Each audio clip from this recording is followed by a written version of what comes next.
Oi, gente. Hoje eu quero falar com vocês um relato que aconteceu comigo, que aconteceu na minha família. Em junho de 2017, meu irmão não estava muito bem. Aí eu comecei a ir com ele para médicos. Fomos fazer vários exames para ver o que ele tinha. Ele foi diagnosticado com encefalite, inflamação no cérebro. Aí era correria, era tratamento. Eu tenho uma irmã que mora em Campinas, que nessa época ela estava correndo também com o marido dela. O marido dela estava doente e ela estava na correria com o marido, então era ela correndo com o marido e eu correndo com o nosso irmão. Quando foi em setembro do mesmo ano, ainda em 2017, o marido da minha irmã faleceu. Passado isso, ela veio me ajudar. Aí ficamos nós duas correndo com meu irmão. E leva para médico e faz isso e faz aquilo. Meu irmão ficou na casa dessa minha irmã em Campinas por um bom tempo. Se não me engano, foram 5 meses que ele ficou lá para fazer o tratamento direitinho e tal. Eu estava na época trabalhando de monitoramento no mercado, eu sou vigilante e na época eu estava trabalhando de vigilância de monitoramento em um mercado. Eu cancelei o trabalho para ir também para casa da minha irmã para ajudar a cuidar do meu irmão, porque não era fácil. Às vezes eu tinha que pegá-lo com força para que ele ficasse esperando o médico. Ele era um tanto rebelde e perante aos médicos, então era difícil. E a minha irmã, ela é mais pequenininha que eu e então ela não tinha como. Era eu que fazia essa parte de levar, de obrigá-lo a ir ao médico, porque tem que falar assim mesmo, obrigar, porque ele não queria saber de médico não. A encefalite, como encefalite é uma inflamação no cérebro, consequentemente a encefalite traz a depressão. Meu irmão entrou em depressão. Meu irmão estava com depressão e tratando da encefalite. Aí a minha irmã, que tinha mais experiência, que o marido já tinha sido internado várias vezes, fomos para a Unicamp e conseguimos lá, através dela, que já tinha mais experiência nesse campo aí, fomos para a Unicamp e conseguimos que o meu irmão se internasse lá. Chegamos lá 9 horas da manhã, saímos de lá quase meia-noite, mas ele ficou. Nós duas voltamos para casa e ele ficou internado. Pra gente aquilo foi uma glória, porque a Unicamp é referência no Brasil inteiro, né? Então foi muito bom. Ele ficou lá 45 dias, fez um tratamento muito bom, a gente ia lá todos os dias visitá-lo e foi um tratamento muito bom. Ele teve uma melhora assim excelente. Aí ele voltou, saiu de lá, ficou novamente na casa da minha irmã, foi quando deu os 5 meses, né? No total ele ficou 5 meses na casa dela. Aí ele quis ir para Minas, depois que ele já estava bem, mas ainda tomando os remédios, porque o tratamento teria que fazer. Ele estava bem melhor, mas o tratamento era longo, né? O tratamento ainda ia demorar muito. Aí ele quis ir para Minas, foi para Minas ver a casa dele lá tal. Aí ele trocou o piso da casa. O inquilino me mostrava foto, me mandava vídeo dos dois juntos, ele e o inquilino trocando o piso da casa, trabalhando, estava bem, ele estava bem.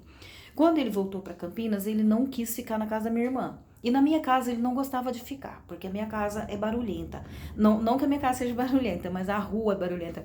Ele falava, não gosto de ficar aqui não, sua casa faz muito barulho e eu não consigo dormir. Porque minha casa é muito carro na porta, assim, passando na rua, é som ligado alto, é vizinho que tem um cachorro pitbull que late a noite inteira. Então ele não gostava de ficar lá não. E como a minha irmã mora já em bairro, aí é mais tranquilo, então ele ficou lá na casa dela de boa. Mas quando ele voltou de Minas, ele não quis ficar lá. Ele quis ficar na casa dos primos, onde ele tinha um quarto. São os nossos primos que moram numa área bem central da cidade. E ele tinha um quarto na casa desses primos, que são maravilhosos, pessoas muito legais, nossa, os primos adoráveis. Aí ele ficava na casa desses primos, num quarto lá, e ajudava a pagar o aluguel, contribuía com o aluguel. E ele quis voltar para lá. Então, tranquilo, façamos a vontade dele. Ele foi para lá. Ficou na casa dos primos. Eu e essa outra irmã íamos sempre lá. Às vezes eu nem ia na casa dos primos, mas eu combinava com ele, Vander, vamos almoçar junto, vamos almoçar junto. Aí a gente se encontrava no centro da cidade de Campinas e a gente ia almoçar junto, porque eu não estava mais morando em Campinas. Nessa época, minha casa em Campinas já estava alugada e eu morando em Hortolândia com o Zezé, que hoje é o meu marido. Aí a gente se encontrava sempre, estava tudo bem. Quando foi? Passou os 2018, ele estava bem. Foi quando ele trocou o piso da casa dele, fez tudo essas coisas. No início de 2019, eu combinei um almoço com ele, e aí nós fomos almoçar, e ele falou pra mim, Jan, eu preciso que você vá em Alfenas para pegar o IPTU da minha casa. Eu falei, pode deixar, eu vou. Aí eu me informei, esse IPTU ia ser entregue só no dia 20 de março. Aí eu falei pra ele, Vander, só que não é agora, é só dia 20 de março, tá? Mas pode ficar tranquilo que eu vou lá e busco. Nos anos anteriores eu já tinha buscado também. Eu já estava cuidando das coisas dele, de inquilinos, ver se o inquilino pagava, se não pagava, se a casa estava bem cuidada, essas coisas já era eu que cuidava. Inclusive a escritura da casa dele estava comigo, eu que estava cuidando basicamente de tudo para ele. Aí, quando foi no início de fevereiro, nesse dia que a gente almoçou, uma sexta-feira, nós almoçamos juntos e ele falou para mim sobre ir em Minas. Eu falei que ia e tal. Aí o meu irmão, ele ia para uma igreja depois do almoço. Aí ele falou assim, eu acho tão chato ficar te pedindo as coisas. Antes eu cuidava tudo das minhas coisas, porque meu irmão era muito ativo. Ele gostava muito de ler. Meu irmão era muito culto, assim, ele lia muito, ele sabia muito. Tudo que você perguntasse para ele, qualquer assunto que você falasse com ele sabia falar sobre aquilo. E aí ele estava se sentindo mal por não poder mais, por não estar dando conta de cuidar das coisas dele, né? E ainda eu falei para ele, Vander, não se preocupa com isso. Eu não tô reclamando. Ele falou, mas às vezes eu atrapalho o seu trabalho. Eu falei, não atrapalha não. Eu brincava com ele, não atrapalha não. Enquanto eu não tô trabalhando, eu tô descansando. E aí ele falou assim, às vezes dá uma vontade de acabar com a minha vida. Eu falei, para com isso. Eu falei, que besteira é essa que você tá falando? Para com isso. Olha bem o que você tá falando. Você que vive na igreja aí falando uma coisa dessa, pede perdão para Deus, porque isso é muito pecado. Ainda ele bateu assim na boca e falou assim, é verdade. Oh, Deus, me perdoa, é verdade, eu não vou falar isso mais não. Porque na época que ele tava ruim, lá em 2017, no final de 2017, ele tinha ameaçado, ele falava que ele ia se matar. Ele sempre falava, vou me matar, vou acabar com a minha vida, assim eu não dou trabalho para ninguém, e eu não tô vivendo. Ele reclamava muito. Só que, como em 2018 ele estava bem, ele passou o ano de 2018 bem, então a gente estava tranquila quanto a isso, né? Aí nessa sexta-feira, que a gente almoçou junto, ele falou isso, mas eu acho que eu consegui tirar ele de ideia e falei pra ele, vamos lá pra Hortolândia comigo? Vamos lá pra casa do Zezé? Vamos lá, a gente vai lá pra casa, que era aqui, né, na casa do Zezé, onde eu moro hoje junto com ele. Aí ele falou assim, não vou não, deixa vocês dois lá se curtirem, a casa de vocês é pequena, não vou lá atrapalhar não, deixa que deixa eu melhorar, depois que eu melhorar, aí eu vou lá passear, mas eu vou e volto. Eu falei, vai lá passar um final de semana com a gente, vai lá ver a gente cantar. A gente ia cantar no final de semana, que a gente canta, né? A gente sempre canta. Aí eu falei, vai lá, a gente vai cantar esse final de semana. A gente ia até para um aniversário de um amigo nosso. Eu falei, a gente vai para uma chácara, cantar numa chácara no aniversário de uma pessoa lá que nos contratou. Vamos lá, vamos com a gente. Aí ele, não vou não. Mas outro dia eu vou lá na sua casa. Aí, beleza. No domingo, a gente não se fala. Não, no domingo nós nos falamos sim. Ele me ligou no domingo para confirmar que eu ia em Minas pegar o IPTU da casa dele. Falei, vou, Vander, vou. Pode ficar tranquilo que eu vou sim. Pego lá pra você, só que eu vou em março, porque eles só vão entregar no mês de março, que o prazo de vencimento é dia 20 de março, então eles começam a entregar só em março, não adianta eu ir agora. Era início de fevereiro ainda. Eu falei, não adianta eu ir agora. Então, mas pode ficar tranquilo que eu vou sim. Aí nos despedimos, tudo, beleza. Quando foi na segunda-feira, faleceu um primo nosso lá de Minas, que foi atropelado por um carro. Ele estava de bicicleta e ele foi atropelado. Aí acharam ele morto lá, viram que era atropelamento, mas a pessoa não parou para ajudar e tal, e o primo morreu. Eu cheguei a pegar o telefone para ligar para ele e contar. Resolvi, falei, não, Vander tá em tratamento, deixa ele quieto, não vou contar não. Deixa ele sem saber que o nosso primo morreu. Não contei. Aí na segunda eu não falei com ele. Nessa segunda eu falei com ele, eu estive com ele na sexta, falei com ele no domingo, e na segunda eu não falei com ele porque eu não quis contar que o primo tinha morrido, então não liguei. Ia ligar na terça. Quando foi na terça, a minha irmã me liga e fala: Jean, o Vander morreu. Eu, o quê? Ele morreu. Eu, ai não, o que aconteceu? Ele se suicidou. Meu irmão se suicidou. Ele estava bem, parecia que estava tão bem na sexta-feira. A gente conversou, a gente almoçou junto. Eu fiquei mais ou menos umas 2 horas com ele naquela sexta-feira. Eu não sabia, mas era a nossa despedida. E incrível, né? Na hora que ele estava indo embora, que a namorada do meu filho estava junto comigo nesse dia, então nós almoçamos nós 3, eu, ele e ela. E na hora que ele estava indo embora, sem, assim, do nada, sem pensar, eu olhei pra ele e falei: Vander. Ele olhou pra trás, eu falei: me dá um outro abraço. Ele já tinha me dado um abraço de despedida, mas eu falei isso pra ele, eu falei: me dá um outro abraço. Aí ele abriu os braços, eu fui correndo, abracei ele. Foi o último abraço. Foi o último abraço que eu dei no meu irmão. Porque depois, naquela terça-feira, 12 de fevereiro de 2019, eu tive essa péssima notícia. E quando eu recebi essa notícia, eu tava em Hortolândia, né, onde eu moro agora. E a minha irmã em Campinas, e ele morreu em Campinas.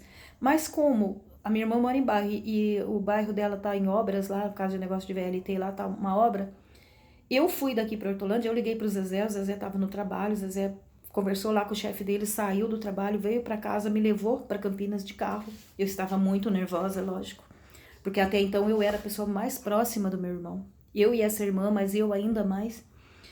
E aí o Zezé me levou para Campinas e eu cheguei lá antes da minha irmã. Sendo que minha irmã mora em Campinas. Mas como a estrada aqui é boa e é perto, e o caminho dela lá estava em reforma e ela foi de ônibus, então demorou, eu cheguei antes dela.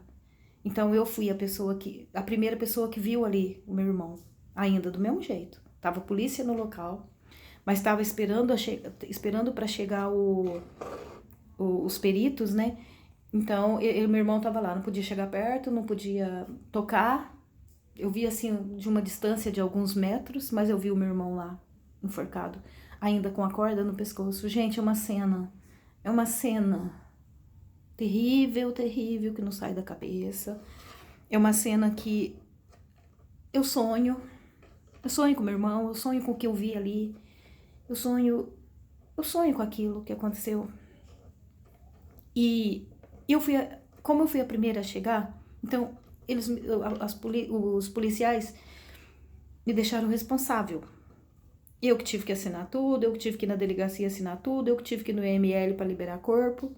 Eu que fiz tudo, só a parte de funeral que foi minha irmã, porque a minha irmã tem planos assim de funeral. Aí isso foi com ela. Me ajudou muito, minha irmã me ajudou muito, o Zezé me ajudou muito. As pessoas que estavam ali próximas, né, ajudaram muito, mas as coisas burocráticas fui eu que tive que fazer. E então a cena assim que não sai da cabeça da gente, porque é duro demais você ver um ente seu ali caído no chão, com uma corda no pescoço. Meu Deus do céu. É difícil demais. É difícil demais. Então, gente, não brinque com depressão. A gente não brincou, não. A gente estava cuidando dele e a gente acreditava que ele já tinha... que isso não teria mais perigo. Até porque, como eu disse, na sexta-feira, quando nós almoçamos, eu falei para ele que isso era um pecado, muito pecado, para que ele não pensasse mais naquilo, e ele mesmo disse, pode ficar despreocupada, não, isso já passou, é verdade, Deus me perdoa, ele falou assim. Então, quer dizer, a gente acreditava, ele estava bem, ele tinha passado o final de 2018 bem, então a gente acreditava que ele estava bem. E eu sei que eu e minha irmã, a gente fez o que pôde por ele. No início era eu sozinha, porque ela também estava na correria com o marido, mas depois ela veio pro meu lado e também ajudou. Então, eu sei que a gente fez o que pôde, mas sempre fica aquela sensação que podia ter feito mais, que, sabe? É uma coisa muito ruim. Tá chegando, né? Agora, a gente tá em fevereiro, daqui a pouco vai fazer 1 ano.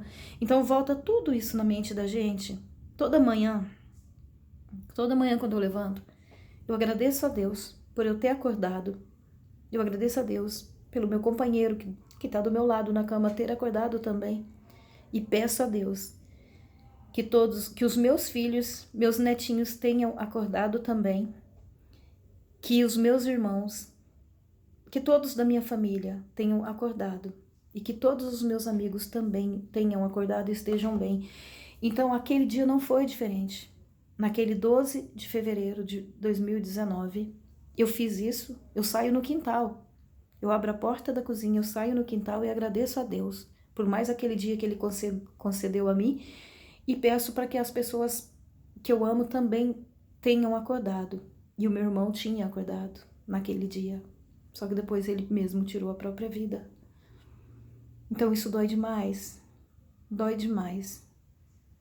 Então, gente, quando alguém falar para vocês que vai se matar, tipo assim, fica em vigília, fica em vigília. Às vezes, mesmo que a pessoa fale, não vou fazer mais, nem como ele disse, eu acho que, eu sei que a gente não podia ter feito nada, eu acho que a gente não podia ter feito nada além disso, porque ele não quis mais ficar na casa da minha irmã, ele quis ficar na casa dos primos e foi lá. Foi na casa dos primos que ele fez isso, no quintal, da casa dos meus primos, lá em Campinas, onde ele morava, onde ele tinha o quarto dele lá.